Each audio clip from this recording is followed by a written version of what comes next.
Welcome, everybody. Sportsbook Review. This is The Odds Couple. I'm Mike Brenner. It's March 29th, and we're doing our usual show with Joe Gavazzi that we do on Wednesdays for Thursday's games.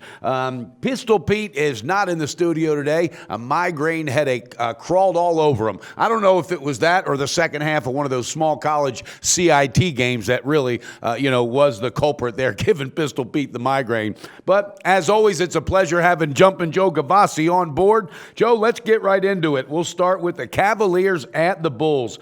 All right, the Cavs have lost 5 out of 6 ATS. If I'm correct, the opening line is -6, and that is with Cavaliers going to Chicago. All right, the Bulls have won 6 of 8 ATS.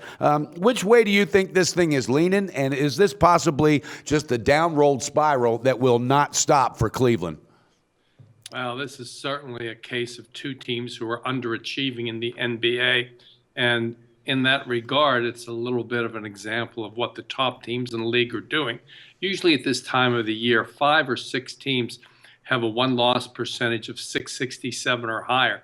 This year it's only 3. They're all out west, of course, Golden, San Antonio, and Houston. Yes, Cleveland is under .667, one of the biggest underachieving teams in the NBA at this point in time, and they are in a downward spiral. In fact, they're now trailing Boston for the lead in the East. Chicago, a division rival also operating in the East, is underachieving as well. 4 games under 500 as we record this, and trailing 8th place Miami for the final spot. What is going to give in this one? Well, I expect King James to suit up, and I wouldn't be surprised if this is a start of a turnaround for Cleveland. If there ever was a time it's going to happen, it's in this specific matchup. Chicago has absolutely dominated the Cavaliers the last 2 years, going 6-1 straight up in ATS, including winning all 3 games against them this year, all outright as an underdog. With Cleveland coming off back-to-back losses and playing with triple revenge, I like the Cavs to get the job done in this one. Lay the points on the road, where Cleveland's 13-8 ATS is a road favorite. Cleveland in this one. All right, Joe. I don't know that there's much I can refute there. As you said, 2 of the most underachieving teams in the NBA. With D Wade out, I think that might make a difference as far as stopping that 6-1 run that Chicago's on versus the Cavs.